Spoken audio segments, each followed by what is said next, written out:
अस्सलाम वालेकुम जी, कैसे हैं आप सब? मैं ठीक, शुक्र अल्हम्दुलिल्लाह। दुआ करती हूँ आप भी माशाल्लाह ठीक-ठाक रहें, खुश रहें। चलें जी, आज हमारी तरफ आ रहे हैं मेहमान, नाश्ता करते हैं। नाश्ते के बाद ना कोई रेस्ट नहीं, कोई आराम नहीं, डायरेक्ट चलने हैं किचन च क्योंकि काफ़ी लेट उठे हैं।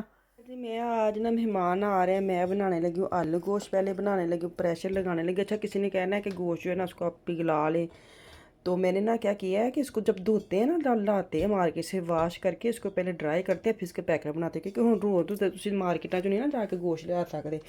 ਤੇ ਇਹ ਮੈਂ ਸਾਰਾ ਕੁਝ ਇਹਦੇ ਵਿੱਚ ਟਮਾਟਰ ਇੰਜ ਹੀ ਪਾਵਾਂਗੀ, ਬਾਅਦ 'ਚ ਛਿਲਕਾ ਇਹਦਾ ਉਤਾਰ ਲਵਾਂਗੇ। ਤੇ ਲਸਣ ਪਾਉਂਦੇ ਆ, ਪਿਆਜ਼ 2 ਲਏ ਨੇ ਮੀਡੀਅਮ ਸਾਈਜ਼ ਦੇ, ਕਿਉਂਕਿ ਬਹੁਤ ਹੀ ਪਿਆਜ਼ ਪਾ ਲਓ ਨਾ ਫਿਰ ਸਾਲਨ ਤੁਹਾਡਾ ਮਿੱਠਾ ਮਿੱਠਾ ਬਣ ਜਾਂਦਾ। ਇਹਦੇ ਵਿੱਚ ਮੈਂ ਫਰੈਸ਼ ਲਾਲ ਮਿਰਚਾਂ ਮੈਂ ਖੁਦ ਕੁੱਟੀਆਂ ਨੇ, ਤੇ ਹਲਦੀ ਤੇ 2-3 ਮੈਂ ਨਾ ਇਲਾਇਚੀ ਪਾਵਾਂਗੇ ਸਾਬਤ ਤੇ ਨਮਕ। ਚਲੋ ਜੀ, ਤੈਨੂੰ ਲਾਉਂਦੇ ਆ ਪ੍ਰੈਸ਼ਰ। ਤੇ ਟਾਈਮ ਹੋ ਗਿਆ ਵੇ 11 ਵੱਜ ਗਏ ਨੇ, ਤੇ ਹਜੇ ਫਿਲਹਾਲ ਮੈਂ ਪਹਿਲੀ ਹਾਂਡੀ ਰੱਖਣ ਲੱਗੀ ਆ। ਤੇ ਆਲੂ ਕੁਛ ਬਣਾਵਾਂਗੀ, ਨਾਲ ਬਣਾਵਾਂਗੀ ਬਿਰਿਆਨੀ, ਨਾਲ ਬਣਾਵਾਂਗੀ ਪਾਸਤਾ, ਤੇ ਫਿਰ ਵੇਖਨੇ ਹੋਰ ਕੀ ਨਾਲ ਕਰਨੇ ਆ। ਪਾਸਤਾ ਮੈਂ ਕੱਢ ਕੇ ਟੋਕਰੀ 'ਚ ਪਾ ਕੇ ਆਇਲ ਵਗੈਰਾ ਲਾ ਦਿੱਤਾ। ਪ੍ਰੈਸ਼ਰ ਦਾ ਢੱਕਣਾ ਖੁੱਲ ਗਿਆ ਵੇ ਤੇ ਇਹਨੂੰ ਹੁਣ ਤਰ੍ਹਾਂ ਗਾਲਨੇ ਆ। ਇੱਧਰ ਮੈਂ ਚਿਕਨ ਨੂੰ ਥੋੜਾ ਜਿਹਾ, ਮੈਂ ਕਿਹਾ ਸੀ बोनलेस चिकन ये छोटे छोटे पीस कर लवा, क्योंकि मैं इन्हों नूडलों च पाना है। चिकन को मैंने ना छोटे छोटे पीस काट लिया है। मैं इसके बनाने लगी थी, समझ नहीं आ रही थी कि पास्ता बनाऊं, किस किस्म का बनाऊं, किस चीज़ के बना। फिर ये था वो बनाऊं जो बच्चे सारे खा लेना, ऐ नहीं कि एक अद्धा जने ना चींचा चूचा चूचा चूचा करे।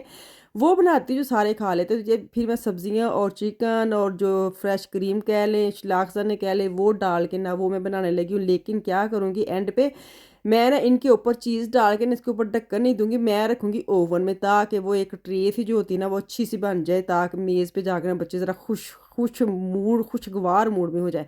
अच्छा, यहाँ पे लहसुन पाउडर डाला है, साथ नमक मिर्च और जो कुटी लाल मिर्च वो डाली है, ओरिगेनो डाला है, और इनको मैं करूँगी भूनूंगी ताकि मिर्च जो है ना कच्चापन जरा ख़त्म हो जाए। फिर पास्ता जो मैंने उबाला था, और पास्ते मैं तेल भी ला के रखा, पर मजाल है कि खिले और ठा ढेले के ढेले विच पै गए। फिर मैंने उनको खोला और शलाक्सा ने डाल दिया। 2 मैंने इसके अंदर डाली थी, फिर इसको हल्का फुल्का पकाया है। नॉर्मल तो ओवन में जाके और पक जाने सन। फिर मैंने इसको ट्रे में डाल के ना इसके ऊपर डालूंगी ढेर सारी चीज़, ताकि ਜਦੋਂ ਆਣਗੇ ਨਾ ਉਦੋਂ ਮੈਂ ਚਲਾ ਦਾਂਗੀ ਓਵਨ, ਤੇ ਇਹ ਟਰੇਜ ਹੋ ਜਾਏਗੀ ਰੈਡੀ। ਅਗਰ ਤੁਸੀਂ ਕੁਝ ਚੀਜ਼ਾਂ ਇਹਦੇ ਬਣਾ ਕੇ ਪਹਿਲੇ ਤਿਆਰ ਕਰਕੇ ਰੱਖ ਲਓ ਨਾ, ਤੇ ਓਵਨ ਦੇ ਵਿੱਚ ਜਿਹੜੀਆਂ ਰੱਖਣੀਆਂ ਹੁੰਦੀਆਂ ਫਿਰ ਬੜਾ ਈਜ਼ੀ ਲੱਗਦਾ। ਜਿਵੇਂ ਮਹਿਮਾਨ ਦੀ ਤੁਹਾਨੂੰ ਆਮਦ ਸ਼ੁਰੂ ਹੋ ਜਾਂਦੀ ਨਾ, ਬੰਦਾ ओवन चला दे तो चीज़ें रेडी हो जाती हैं। अच्छा, इसको मैं आप चीज़ वगैरह डाल के मैं ओवन में डाल दूँगी। तो उसके बाद जो मैंने गोश्त को प्रेशर लगाया था ना, प्रेशर गया खोल, तो उन्हें मैं उल्टाया वे देगची विच, ताकि ਉਹਦੀ बुनाई अच्छी तरह मैं कर लवां। मैं आलू गोश्त बनाना है। आलू गोश्त वाह सब्जी है। मेन ਜਿਹੜਾ ਇੱਕ ਵਜ਼ੀਰ ਆਜ਼ਮ ਸਾਡੇ ਘਰ ਦੇ ਵਿੱਚ ਮੀਨੂ ਵਿੱਚ ਹੁੰਦਾ, ਉਹ ਹੁੰਦਾ ਆਲੂ ਗੋਸ਼ਤ। ਵਜ਼ੀਰ ਦਾ ਮਤਲਬ ਕਿ ਦਾਨਾ ਪ੍ਰਧਾਨ ਮੀਨੂ ਵਿੱਚ ਇੱਕ ਪ੍ਰਧਾਨੀ ਹਾਂਡੀ ਹੁੰਦੀ ਨਾ, ਉਹ ਸਾਡੇ ਘਰਾਂ ਵਿੱਚ ਨਾ ਹੁੰਦਾ ਮੇਨ ਆਲੂ ਗੋਸ਼ਤ। ਆਲੂ ਗੋਸ਼ਤ ਬਗੈਰ ਨਾ ਲੱਗਦੇ ਨੇ ਕਿ ਤੁਹਾਡਾ ਖਾਣਾ ਕੰਪਲੀਟ ਹੈ। यहाँ पे मैंने आलू डाल के तो इसकी कर ली है बुनाई, और अदरक मैंने लिया और उसको मैं जब प्रेशर लगाती हूँ उदू मैं नहीं पाती। मैनू ना जो भुनाई वक्त कर जो भुनना होंगे ना कोई भी सब सालन, उस वक्त इसे मैं क्रश करके ना डाल देती हूँ। हरी मिर्चें डाली, इसको थोड़ा सा घुमाया शुमाया, और मैं डाल दिया पानी।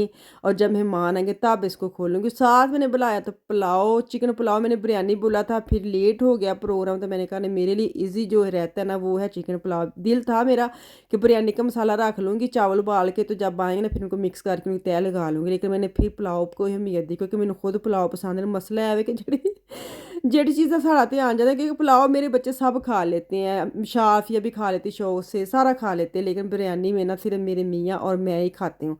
तो मैंने कहा चलो ऐसी चीज़ें बना लें जो सारे खा लेंगे। खैर बिरयानी भी देखूँगी, मैं बिरयानी बहुत कम बनानी है, मैंने लगता मैं बनानी बहुत घट, ना बनाने वांगू। तुसीं कहंदे ते हो, तुसीं किहो जे ਕੀ ਕਹਿੰਦੇ ਮੁਰਦਾ ਦਿਲ ਵਾਲੇ, ਕਿ ਤੈਨੂੰ ਬਿਰयानी नहीं पसंद। पसंद ज़रूर, पर किसी दी हथ दी अपने हथ दी नहीं, मेहनत करनी पैंदी है ना।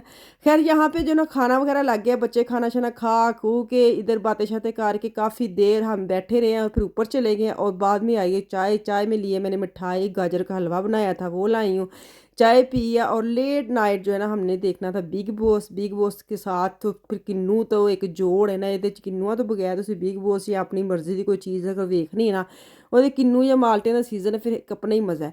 ਅਸੀਂ ਦੋਵਾਂ ਨੇ ਨਾ अपना जो बेड है ना ਅਸੀਂ अपना रखना था वोन सिमर में, हम दोनों नीचे सोए थे कि बच्चे सारे पार्टीबाज़ ने ਉੱਚੇ ਭੇਜਿਆ ਤਾਂ कि सुबह अगर ਅਸੀਂ ਉੱਠੀਏ ਸਾਨੂੰ ਪਤਾ ਹੈ ਕਿ ਅਸੀਂ ਇਕੱਲੀਆਂ ਨੇ ਬਹਿਣਾ ਵੀ ਨਹੀਂ, ਤੇ ਬੱਚੇ अगर थल्ले सुते हो ना फिर उन्हें उठा के ऊपर भेजना पैंदा है। यहाँ पे ना 11-12-1 बजे का टाइम है, ये सारे बाहर खेलने गए हुए थे वैसे जैसे गाड़ी में लंबी ड्राइव पे, और आते वक्त सारे अपनी अपनी मर्ज़ी का खाना ले आए हैं। खाना मैंने घर में भी बनाया था लेकिन वो तो दोपहर का खाना था। ਮੈਨੂੰ ਬੜਾ ਮਜ਼ਾ ਆਇਆ, ਮੈਂ ਕਿਹਾ ਚਲੋ ਮੈਨੂੰ ਟੈਨਸ਼ਨ ਆਈ ਸੀ ਕਿ ਜਦੋਂ ਵਾਪਸ ਆਣਾ ਤੇ ਇਹਨਾਂ ਨੇ ਕੀ ਖਾਣਾ है, तो खैर वो अपना सारा खाना साथ लेके आए। सानू भी सलाह मारी कि खा पी लो, लेकिन हम लोगों ने ना माल्टे भी खाए थे, चाय भी पी थी, लेट तक हम भी अपना मुंह तो चलाती रही आज है, तो हम फुल थी, तो बगीचे बच्ची ने अपना उदयपुर खाना छना खा लिया। 2 विद्यालय पैकेट लिए मेरे आए थे शीन से, मैंने कहा चलो आपके साथ शेयर कर देती हूँ। ये मिक्स मेरा और आफिया का पैकेट है। यहाँ से मैं आपको अपनी 2 चीज़ें तो मेरी ही निकली हैं, पहले मैं आपको दिखा देती हूँ। मिशाल ओपन कर रही है, तो इसके साथ आया स्कार्फ मैंने मंगवाया। मैंने ट्राई किया था, जरा ये वाला हिजाब देखते ये कैसा है। मुझे ना ये तुर्की जो पहनते हैं मुझे बड़ा ही अच्छा लगता है, तो मुझे तो ऐसे वाला जो साल भी कवर हो और अलग से ना वो स्कार्फ लेना पड़ता है ना, वो खिसकता रहता है। तो ये मैं लिया है, लेकिन ना मज़ा नहीं आया। ये देखिए कि ये गोल से इसके साथ ही जुड़ा, अब इसको सर पे रखना, बाकी दुपट्टे की तरह ना दोनों पल्लू हैं वो कंधों पे डालने हैं, तो लेकिन ना मुझे ना मज़ा नहीं आया। देखिए अब 6 यूरो का था जैसे था, और मैंने कहा चलो ट्राई करके देखती हूँ कैसा लगता है, लेकिन खैर कोई नहीं। तो ये मैंने अपनी जर्सी मंगवाई थी, ਜਿਹੜੀ ਜਰਸੀ ਜਿਹੜੀ ਯਾਰ ਉਹ मैं अपनी मंगवाई सी, लेकिन ਇਹਦੇ ਉੱਤੇ ਹੋ ਗਿਆ कब्ज़ा। ਜਿਹੜੇ ਖੋਲਣ ਦੇ ਨੇ बाजी उन्होंने कर लिया मेरी ऐसे जर्सी पे कब्ज़ा। अच्छा चीज़ें मैं लेती हूँ ना अपने लिए, बाज़ का इतनी ज़रूरत होती है, मैंने ली थी कि चलो कहीं जाते हैं ना तो जरा साथ हल्की फुल्की बंदा बैग में डाल लेता है, ठंड लगे बंदा पहन लेता है। तो ये इसलिए मैंने लाइट कलर में ली थी। अगर इसने लेनी होती तो इसका तो मैं ये कलर नहीं मंगवाती, लेकिन ये कि ये किसकी है मामा उसको, तो मैंने कहा ये ज़ाहिर बात है मेरी, अगर मैंने आपको नहीं बोला कि ये आपकी है तो फिर मेरी है ना। तो हाँ, तो फिर कब्ज़ा तो फिर तुहानू पता है पक्का पक्का होना सी। ये गई मेरे हत्थों गवाच, तो चलो हूँ मैं तुहानू आप दी शॉपिंग करके विखा देनी। खैर ये भी मेरी एक बार लॉन्ग जो है ना फ्राक सर्दियों वाली मैंने मंगवाई थी अपनी, ਤੇ ਇਹ ਜਿਹੜੀ ਨਾ ਸਾਈਜ਼ ਜਿਹੜਾ ਨਾ ਉਹ ਮੈਨੂੰ ਐਡਾ ਮਜ਼ਾ ਨਹੀਂ ਆਇਆ, ਕਿਉਂਕਿ ਇਹ ਵਾਲੀ ਸਕਿਨੀ टाइप है तो थोड़ी लूज़ हो ना फिर ज़्यादा अच्छा लगता है। फिटिंग विच बहुत ज़्यादा फिटिंग विच फिर मैंने मिशाल को बोला मिशाल आप ये भी ले लो, उसने पहनी बड़ी प्यारी लगी थी, बड़ा ही प्यारा इसका स्टफ़ है। अभी 7-8 यूरो नहीं 12 यूरो की थी, हाँ सेल में थी ना 12 यूरो की। तो अगर आपने लेनी है शीन की चीज़ें देखती रहा करें, वहाँ पे जाके ना सेल बड़ी लगती है। अच्छा मैनू किसी ने पूछा सी कि तुसी ये पैसे या इसकी पेमेंट जो है ना आप होते हैं ना कैश ऑन डिलीवरी करती है, कैश ऑन डिलीवरी इसकी नहीं होती, होती भी है कैश ऑन डिलीवरी। ये होती है ना कि पार्सल वाले को दे रहे होते, पार्सल वाले को देने नहीं होते, बाद में आप उबावाइजन कर सकते हैं। लेकिन मेरे जो ना शीन का ऑप्शन वहाँ पे ऐसा कोई नहीं आता ना, ऑप्शन मुझे नहीं अभी तक मिला। मैं पेपाल से ही इसकी ना पेमेंट करती हूँ, पहले पेपाल से पैसे जाते हैं फिर मेरा पार्सल डन होता है, पार्सल आ जाता है। लेकिन हाँ मेरी जिठानी जो मेरी बाजी ने मेरी तरफ आए हुए हैं उनको ऑप्शन मिला हुआ है, वो पैकेट ऐसे मंगवा लेती हैं और उनको फिर ईमेल आती है कि आपने यहाँ पे 1 महीने के अंदर अंदर उबावाइजन करने, उन्होंने बड़ा ईजी मिला है। तो ये पार्सल उसी की साइड से आया है। जब मुझे लगे ना कि मैं महीने बाद पैसे जमा करके देने हैं, तो मैं उस वक्त उसको चीज़ें भेज देती हूँ कि ये मेरा मंगवा दो। अगर मेरे पेपाल में पैसे पड़े हों तो फिर मैं खुद से मंगवा लेती हूँ। यह भी बड़ा स्यापा है। तो खैर देखिए 2-3-4 दफ़ा अगर चीज़ें मंगवाऊँगी ना शायद मुझे भी वो वाला ऑप्शन मिल जाएगा, तो मेरा भी ऐसे वाला आ जाएगा। अभी तो मैं पेपाल से ही पैसे देती हूँ फिर मेरा पार्सल डन होता है। जो नए आए ना उनको नहीं ना पता कि कैंज पैसे देने ने तो कैंज चीज़ां लैनियां, क्योंकि बैंक ਦੇ ਵਿੱਚੋਂ ਬਾਅਦ ਔਕਾਤ ਹੈਲਪ ਲੈਂਦੇ ਨੇ, ਜੋਬ ਸੈਂਟਰ ਜਾਂਦੇ ਨੇ, तो फिर ਹੁੰਦਾ ना बैंक 'ਚ ਪਤਾ ਲੱਗ ਜਾਂਦਾ ਕਿ ਤੁਸੀਂ ਪੈਸੇ ਕਿੱਥੇ ਗਏ ਨੇ। ਫਿਰ ਕਈ ਇੰਜ ਦੇ ਮਸਲੇ ਵਸਾਇਲ ਨਾ शेयर करते हैं, फिर मैं उन्होंने समझ नहीं आती मैं उन्होंने की कहा। तो चले कोई नहीं, लेकिन अभी मुझे ऐसा कोई इशू नहीं है ना, क्योंकि हम जॉब कम पे है नहीं, तो मैं तो बगैर खौफ व ख़तर चीज़ें मंगवा लेनी है। ये 2 पीस था आफिया का, ये लिया है। ये भी एक शर्ट निकली है। अच्छा मुझे ना इसकी लेंथ थोड़ी कम लग रही है शर्ट्स की, 2-3 शर्ट्स की लगी हैं मुझे।